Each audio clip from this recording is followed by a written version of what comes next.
பகவத்கீதை பிரியர்களுக்கு என் அன்பு கலந்த வணக்கங்கள். ஸ்ரீ கிருஷ்ணா அர்ப்பணம்.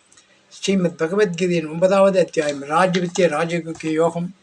இதில் 27வது ஸ்லோகத்தில் பகவான் என்ன சொல்கிறாருன்னா, குந்தியின் புதல்வா, நீ எதை செய்தாலும், யாது புசித்தாலும், ஏது ஓமம் பண்ணினாலும், எதை ஐயமிட்டாலும், எத்தவத்தை புரிந்தாலும் அதை எனக்கு அர்ப்பணமாக செய்.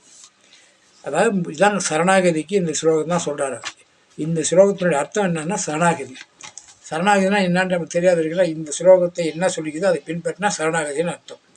நீ எதனால் செய், எல்லாம் நான் ஒரு பொம்மை, நீ பொம்மலாட்டக்காரன், என்ன ஆட்டி வைக்கிற, அதனால் நீ சொல்கிற மாதிரி தான் நான் செய்கிறேன் அப்படின்ற ஒரு பயன். நல்லது வந்தாலும் கெட்டது வந்தாலும் பகவானை சார்ந்தது. நீ செய்கிற வேலையில் பேர் புகழ் வச்சா அது இறைவனை சார்ந்தது. நீ இந்த மக்கள் ஓட்டு தேர்ந்தெடுத்து முதலமைச்சர் ஆகிட்டா அது இறைவன் செயல். மறுபடிக்கே இறக்கிட்டாங்களோ அது இறைவன் செயல். 4 பேர் காரி துப்பினாலும் பகவானுடைய காரணம் இருக்கும். 4 பேர் வாழ்த்தணும், எல்லாம் இன்பம் துன்பம் எல்லாத்தையும் ஒரே மாதிரி பார்க்கணும்.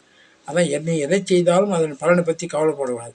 யாது புசித்தாலும், சில சைவம் சாப்பிடு, அசைவம் சாப்பிடு, எதை சாப்பிட்டாலும் பகவானுக்கு அர்ப்பம். அதுக்கு உண்டான மாதிரி கிடைக்கும். வேறு ஒன்றும் இல்லை. கண்ணப்பனாயினார், அதை கொஞ்சம் ஃபாலோ பண்ணிங்க. அது மாதிரி தியாகம் பண்ணால் அசைவம் சாப்பிட்டாலும் தப்பு இல்லை. அது மாதிரி எதை யாது புசித்தாலும், ஏது ஓமம் பண்ணினாலும், எதை ஐயமிட்டாலும், எத்தவத்தை புரிந்தாலும் எனக்கு அர்ப்பணமாக யாகம் என்ன செஞ்சாலும் சரி, அதை பற்றி அது எல்லாம் பகவானுக்குன்னு நினச்சிக்கணும். எல்லாம் பகவானுடைய.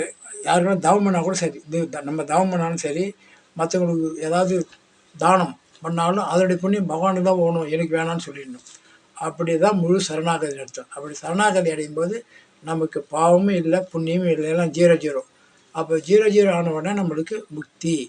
ஓம் சக்தி ஓம். ஓம் தத் ஷத் கிருஷ்ணா அர்ப்பணம்.